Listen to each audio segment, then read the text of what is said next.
Well, good evening. Part 5 of the 12-part opponent video series. Ladies and gentlemen, they don't get any bigger than this. It's FSU. It's October 8th at Sun Life. Biggest game easily in the history of Mark Richt. And easily the biggest game in Richt's young tenure here. Okay? Now, I do not have to tell you how much they've beaten us. They've beaten us 6 straight times. But it's been close the last 2 years. Now, we all know about them beating us 6 straight times. We all know about it. Okay?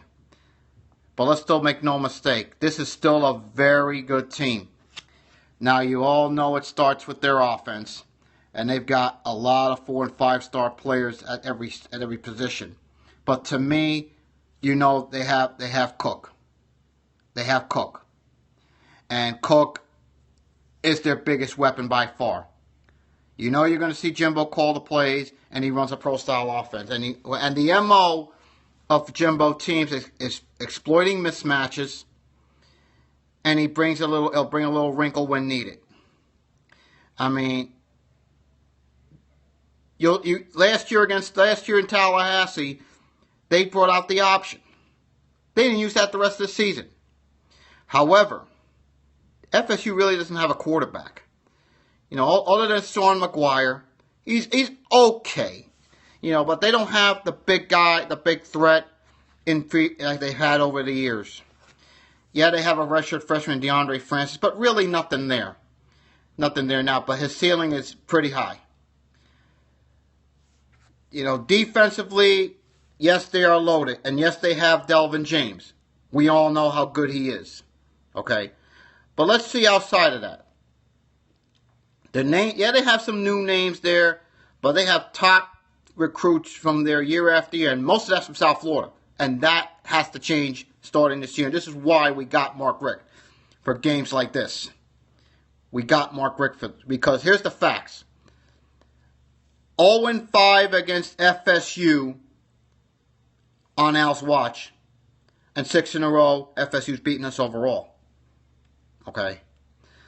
But you know they have Rudolph. Yes, he's from South Florida. That is an issue. Again, I've talked about South Florida. That's got to change this year. But the thing is, Rudolph doesn't scare me as much because he hasn't had a big game against us. The talent's there, but not really nothing to write home about. But the two guys I'm really worried about for FSU is Cook and James. Okay? Make no mistake. This is the biggest game in the Mark Richt era at UM. Now, understand something. FSU is probably going to win 10 games this year again. They may win 11. Who knows? But I think when you look at this game, as Santana Moss once said, big-time players step up in big games. They don't get any bigger than FSU, gang. They don't get any bigger than that. If we're going to break the streak, I think we do it this year. We do it this year. Now, the important thing is, I look at a couple things. Recruiting-wise, big game. If we're going to take back South Florida in recruiting, we have got to win this game. We've got to win this game. And we have a coach in Mark Richt who's done it. He's done it. He's been there. He's done that. I look at it this way. I think it'll be close again. It'll be one of those games where it comes down to a couple of plays. Who makes the big play? Who makes the big stop when you have to make the big stop? And I really believe in the end, this time, Canes will make the big stop, will make the big play. And if we get up like we did 2 years ago, 20 something to nothing, whatever the score was at that point, we're not gonna just sit back on a lead. Not with Mark Richt here. Those days of sitting back on leads, those days are over. Okay. When you look at it, Now, yeah, the FSU's gotten us big time, but we've gotten them too. But not in the last 6 meetings. That has to change this year. It must change this year. Okay? It must this year. Now, you know you're going to have friends, you're going to have family, you know, you even get father, so you get all that. When this game does, sometimes it pits father against son, father against mother, etc., the whole 9 yards. The whole 9. But when you watch this game, you know, they've always said, this game matters. Unlike what Al said, this game matters. It'll always matter. Win, lose, or draw, this game matters. Now, when I look at FSU, okay, let's make no mistake, that team is still damn loaded and very good. I'm not going to lie, ladies and gentlemen. These guys are for real. These guys are very good. Okay, now when I watch FSU,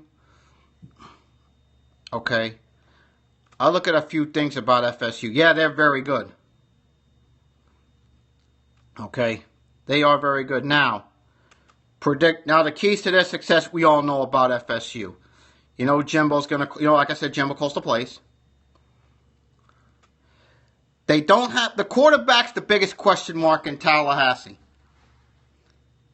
But they have a very experienced and deep cast with them. They get every key starter back. And of course they're going to be out. That's the key, right? That's the key. Dalvin's going to get his yards. Okay? Dalvin's going to get his yards. We just can't let anybody else beat us. You know, i.e. Rudolph, i.e. James on defense, etc. Of course, they have the big men up front, as you know.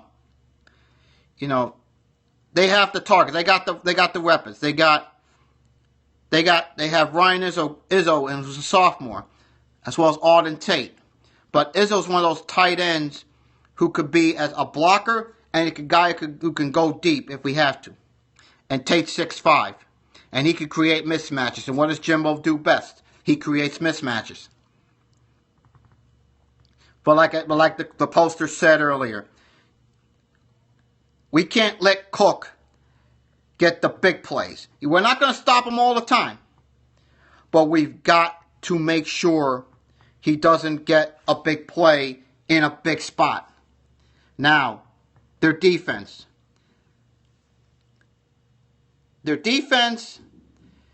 They were down in 14, better last year, you know, but they lost some key players. You know the drill. Ramsey, Northrop, and Stample.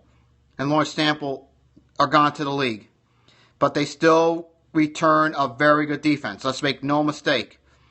They have Walker back, who decided to come back for his senior year. And they get, of course, Naughty on the D line back. And, of course, I mentioned James. Now, they have to get other guys to step up. And I believe they'll do that. You know, they get Sweat and they get Thomas coming back at end and linebacker, respectively. But the key for them has got to be Derek Hoskins. And he's going. They say is going to be in the next great one at FSU on the D line. And they have at corner Marquez White, who's pretty good. Now, Ramsey's old spot will probably be McFadden or Lewis who takes that. But I gotta say, James is definitely their big threat on the back end. Now, when I look at their defense, also, they have road delivers as well. And they had, with Smith and Northrop gone, he's going to be a guy that's going to be very good at linebacker. Okay? He made 52 stops last year. Hoskins is the kind of guy who could become a great one at FSU. They rave about him up there. He's 6'2", 234, and he can excel in both the pass coverage and stop the run. Now, the thing with Matt Thomas has always been this. If he gets his head on straight, let me tell you something. That guy is very, very good. Very good. Of course, you know, Cook's going to be their back, and their offensive line is big and experienced. But here's the fact. They're not that good in short yardage situations. They're just not. They ranked 78% nationally in third down conversions last year and 89th in red zone touchdown efficiency. But here's the thing on third downs, and this is not a Jimbo style team when they do this either. 0.330 yards per carry. That tells you their line wasn't as good as they say they are. But they're still pretty good. Of course, you know the best offensive player is Cook and their defensive player is James. But to me, the key for FSU has got to be who wins the quarterback job. Can Sean McGuire be that guy to step up?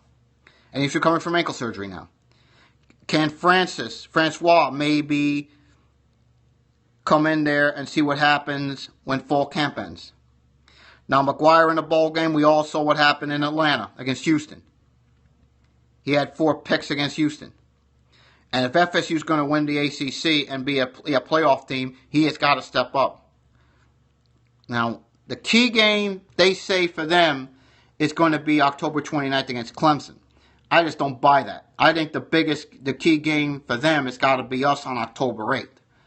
Okay, now, here's something about FSU. Rushing touchdowns, they had 27, opponents 10. But in the second half, and this has been the second half team the last couple of years, they outscored their opponents 229 to 109. And sacks 32 to 26 for their opponents. Now, the way I look at FSU, I say a 10-11-1 team. That's the way I see FSU in 2016. That's the way I see that. Now, the next preview in part 6, we'll talk about the North Carolina Tar Heels. Take care and talk to you soon. Bye-bye.